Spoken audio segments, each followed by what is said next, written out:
Welcome to BodyBags. I'm your Thursday reviewer, Chris, from Chris B Movies. You know my name is Chris, and you know I love B movies. Now, the film I'm going to review for you today is a film from 2019 by Ari Aster, who did Hereditary.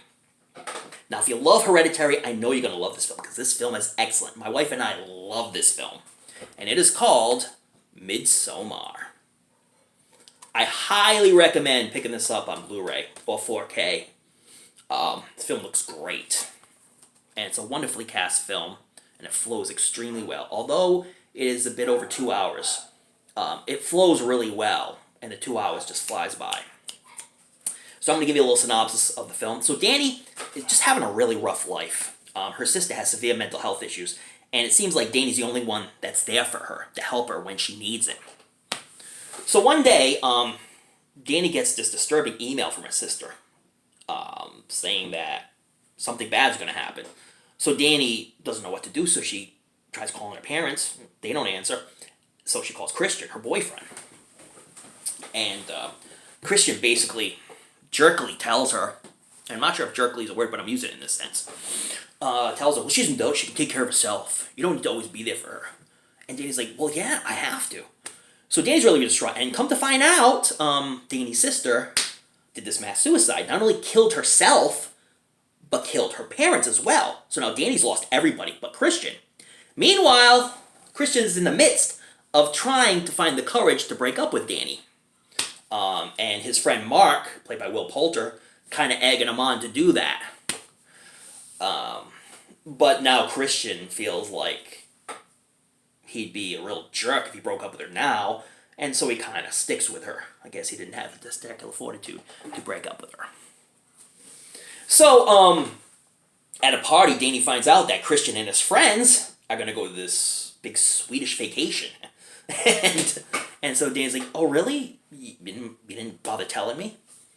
And so Danny ends up just inviting herself, and Mark is pissed that she's inviting herself, and Christian doesn't have the guts to tell her, well, no, you can't go, it's just for the guys. So Christian's like, you can come if you want. And meanwhile, Mark is pissed off. But his friend Pele, who lives in the Swedish village that they're visiting, is all about it. And he's pretty supportive of Danny and, tells her he's sorry for what has happened to her and she's always welcome. So they go on this big Swedish vacation. And so when they get there, there's this big field area with little mountains and hills, and they all decide to take some shrooms and just space out. Which was fun. But then something really weird happens when Pele's talking to people. He says, this is my brother. And then come to find out, his brother also brought American friends. And then come to find out, once they get to the big festival area, there's more people that brought Americans. So you figure some bad shit's going to happen to some Americans. But everything seems pretty calm and normal at first. And then the festivities begin, and then the terror begins. Oh yeah. It starts off with an old couple who have gone past their 70th age, and they come into a mountain area after a big meal, and they just jump off and boom, kill themselves. And when the lady jumps in, her face just gets totally ripped off by the stone that she lands on. When the old man jumps off, he misses the stone completely. He's like, ugh. And then one of the villagers gets a battle axe and just crushes his head in. So the Americans see this, and they're like really panicking because at first they didn't know what to expect. Now they see these old people, once they get past the 70 age, they commit suicide, and they're more than willing to do it. So as the festivities going on, more bad stuff happens, and Christian's friends are kind of like dying, basically. I wasn't sad when Mark died, because he was a real jerk, and he comes across as a real jerk. And I think Will Poulter played him really well. He gets taken away from a feast from a girl who's like, oh, you must join me. And he goes in the back, and you really never see him again. But then you see this guy wearing his flesh face as a mask. So you know who that is. He got skinned alive, basically. This film is bloody and gory and takes enough time to really make the scenes tense. You're expecting bad things to happen, and then bad things happen. You're like, whoa, I didn't expect it to be that bad. There was a lot of foreshadowing in the film, like when they first get to the village and they first go to the sleeping quarters. There's a lot of drawings of like incest and killings, and people are saying that there's a certain age bracket that they follow where the leaders are the elders are the ones who make a lot of the decisions, and there's a lot of villagers who are disfigured, and they also help in making major decisions as far as sacrifices go.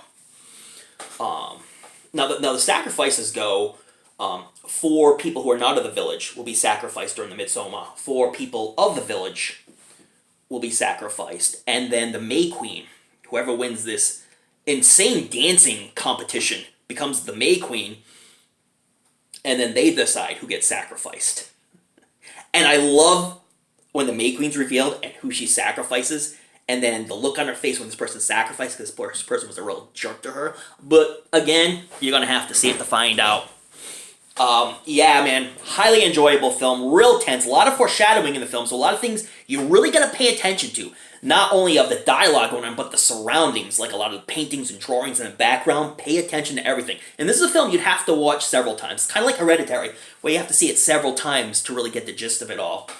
But this film builds up really well. Like I say, it's 2 hours and 20 minutes, and it flows so well that you don't even think you're watching a 2 hour and 20 minute film. It's like any film that's like 3 hours, like Titanic or Casino. For me, flowed well. This movie flows very well. Florence Pugh is absolutely outstanding in a role. The only other film I remember her is Fighting with My Family about the wrestler Paige. And I was not a fan of the wrestler Paige, but I like Florence. But I like her, Florence Pugh. So I watch it because of her, and I kind of enjoyed performance in that as well. But yeah, man, I highly recommend this. I highly recommend this film. It is absolutely fantastic. Very good acting. Some people are gonna get pissed at and wish for them to die. Really bad deaths. Within the context of a film, I don't want to see anyone hurt in real life. But in the context of a film, hey, anything goes, right? Watch enough slashers to know which people we want the slasher to get first. And those people that are mean and are bad to people get their just desserts in this film. And that's what I like to see. The ending was absolutely phenomenal. And if you don't get the context of the film, it has to do with breakup and how sometimes it may be a little relieving after a breakup happens, even if you don't think so. So I would highly recommend checking this one out. I give it a 97 out of 100. It's absolutely, utterly fantastic, and I think you'll enjoy it if you do watch it. And like I say, if you like Hereditary, I know you're going to like MidSommar, high-rated film. Highly recommend it. Check it out now. Oh, yeah. Well, anyways, thank you so much. Check out more BodyBags reviews. Mikey Fish is it tomorrow. I know he'll do a bang-up job. And check out all the other guys. They all do wonderful stuff. And again, check out those late-night horror movies. Read up on your latest Fright Mags. Don't forget to tune in to another episode of BodyBags. Oh, yeah. You never know what we're going to bring to the table. We got theme weeks coming up. We got more theme stuff coming up. And more extra stuff we're going to add to the table this year on BodyBags. We're all excited about it. We're ready to go. Oh, yeah. Thanks for watching. And like I say, check in the next Thursday. Some more fun stuff coming for you. Oh, yeah. Later.